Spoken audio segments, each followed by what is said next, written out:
Hello दोस्तों, स्वागत है आप सभी का आपके अपने YouTube चैनल जिज्ञासा इंस्टीट्यूट में।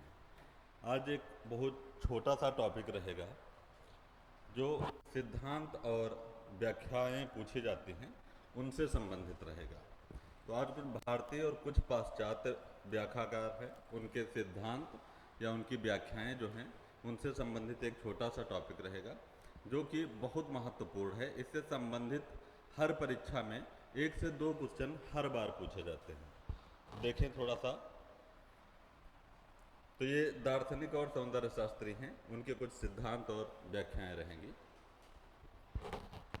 देखें, नंबर 1 रहेगा रस मीमांसा। रस मीमांसा जिसके व्याख्याकार रहेंगे रामचंद्र शुक्ल। काफ़ी बार जो चीज़ें यहाँ पे आज बताई जा रही हैं ये कहीं ना कहीं हर बार पूछी गई हैं, ये सारी चीज़ें रिपीटेड रहेंगी। अगला है रस सिद्धांत। ये रस मीमांसा रहेगा रामचंद्र शुक्ल का। रस सिद्धांत या रस निष्पत्ति कह लीजिए या निष्पत्तिवाद कह लीजिए। तो इसके प्रणेता पूछे जाएंगे भरत मुनि, इसके व्याख्याकार रहेंगे। और बाद में रहते हैं अभिनव गुप्त। तो प्रथम माने जाते हैं भरत मुनि और बाद में जो प्रयोक्ता माने जाएंगे वो रहते हैं अभिनव गुप्त। तो जिस हिसाब से विकल्प हैं उस हिसाब से चयन करेंगे। प्रथम बार भरत मुनि ने रस सिद्धांत रस निष्पत्ति को प्रतिपादित किया और सेकेंड टाइम अभिनव गुप्त रहेंगे, ठीक, जिन्होंने अपनी व्याख्या में एक रस, नए रस की भी उत्पत्ति या विवरण प्रस्तुत किया था। तो वो सारी चीज़ें थोड़ा सा डिटेल में देख लीजिएगा। अगला देखेंगे, अगला रहेगा आरोपवाद। ये आरोपवाद रहेगा जो भक्ति लोलक या इनको भक्ति लोलक भी लिख देते हैं, ये रहेंगे व्यक्ति। ये व्याख्याकार रहेंगे आरोपवाद के। अगला देखेंगे अनुमितिवाद है। अनुमितिवाद जो शंकुकु जी हैं, शंकुक। अगला देखेंगे अभिव्यक्तिवाद है। अभिव्यक्तिवाद जिसके संपादन करता या व्याख्याकार जो रहेंगे ये अभिनव गुप्त जी रहेंगे, अभिनव गुप्त जी। अगला रहेगा भुक्तिवाद या इसी को लिखते हैं मुक्तिवाद, भुक्तिवाद या इसी को मुक्तिवाद भी लिखते हैं ये। तो जिसके रहेंगे प्रणेता भट्ट नायक जी, जिसके भुक्तिवाद या मुक्तिवाद के जो रहेंगे व्याख्याकार भट्ट नायक जी रहेंगे। अगला देखेंगे काव्य प्रकाश है। काव्य प्रकाश ये पुस्तक और ग्रंथ के रूप में भी पूछा जाता है, जिसके रचनाकार रहेंगे मम्मट। ये सारे जो ग्रंथ वगैरह ये देख रहे हैं, व्याख्याएं वगैरह, ये बहुत ज़्यादा कोई सिद्धांत या वाद जो भी हैं ये बहुत ज़्यादा इम्पॉर्टेंट है, हर परीक्षा में पूछे गए हैं। अगला देखेंगे अलंकार सिद्धांत है, जिसके व्याख्याकार रहेंगे आचार्य भामह महोदय। अगला देखेंगे रीति सिद्धांत है जो आचार्य वामन द्वारा प्रतिपादित है। अगला औचित्य सिद्धांत रहेगा जो क्षेमेंद्र जी के द्वारा रहेगा। अगला है ध्वन सिद्धांत, इसके प्रतिपादक रहेंगे आनंद वर्धन जी। अगला है भारतीय काव्य शास्त्र, इसके रहेंगे डॉक्टर नागेंद्र महोदय।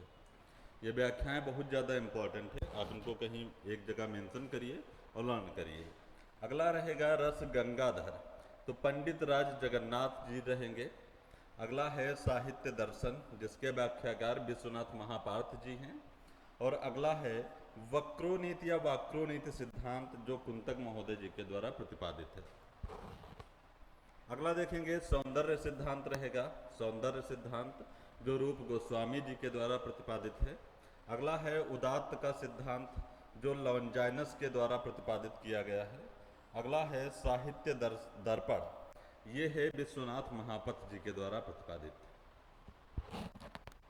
अगला देखेंगे अनुकृति का सिद्धांत है, जिसे निमेसिस का सिद्धांत भी कहते हैं, ये प्लेटो जी के द्वारा है। इनके ग्रंथ वगैरह सारी चीज़ें, कथन ग्रंथ सारी चीज़ें आप डिटेल से देखिएगा, इम्पॉर्टेंट रहेंगे। अगला है अनुकरण का सिद्धांत, जिसको कहते हैं इमिटेशन का सिद्धांत या थ्योरी ऑफ इमिटेशन, ये अरस्तु जी के द्वारा रहेगा। और अगला है द्वंद्ववाद। द्वंद्ववाद का सिद्धांत ये हेगेल महोदय द्वारा प्रतिपादित है। नेक्स्ट देखेंगे, अगला रहेगा संप्रेषण का सिद्धांत, जिसको थ्योरी ऑफ कम्युनिकेशन कहते हैं या इसी को संचार का सिद्धांत भी कहते हैं, इसी को संचार का सिद्धांत भी कहेंगे। तो ये लियो टॉलस्टॉय जी के द्वारा, टॉलस्टॉय या लियो टॉलस्टॉय का नाम रहेगा, लियो टॉलस्टॉय जी के द्वारा दिया गया है या प्रतिपादित है, कैसे भी समझ लीजिए। नेक्स्ट रहेगा कल्पना का सिद्धांत, तो इसको थ्योरी ऑफ इमेजिनेशन कहेंगे। ये कॉलिंगवुड महोदय जी के द्वारा प्रतिपादित है। ये सारे के सारे सिद्धांत वगैरह बहुत इंपॉर्टेंट रहेंगे, इनको आप अच्छे से देखिएगा एक बार। अगला रहेगा मनोविश्लेषण का सिद्धांत या मनोविश्लेषणात्मक का सिद्धांत। लिबिडो थ्योरी के प्रतिपादक जो हैं ये सिगमंड फ्रॉयड जी हैं। सिगमंड फ्रॉयड, ये कोई भी परीक्षा हो अगर कला से संबंधित है तो जितने बताए गए उनमें से एक क्वेश्चन जरूर मिलेगा। अगला रहेगा अभिव्यक्ति का सिद्धांत। अभिव्यक्ति का सिद्धांत यह अंतः प्रज्ञा का सिद्धांत कहिए या थ्योरी ऑफ इंट्यूशन कहिए, तो ये है क्रोचे महोदय जी के द्वारा प्रतिपादित, बेनेडिक्टो क्रोचे इनका नाम रहेगा, उनके द्वारा ये प्रतिपादित है। अगला रहेगा रूपवाद। रूपवाद या फॉर्मलिज्म कहिए, तो इसमें आकारवाद, इसको आकारवाद भी कह देते हैं। आकारवाद, आकार से संबंधित रहेगा रूपवाद। तो इसके प्रणेता जो हैं रोजर फ्राई और क्लाइव बेल दोनों माने जाते हैं। जिस हिसाब से विकल्प है उस हिसाब से चयन करिए।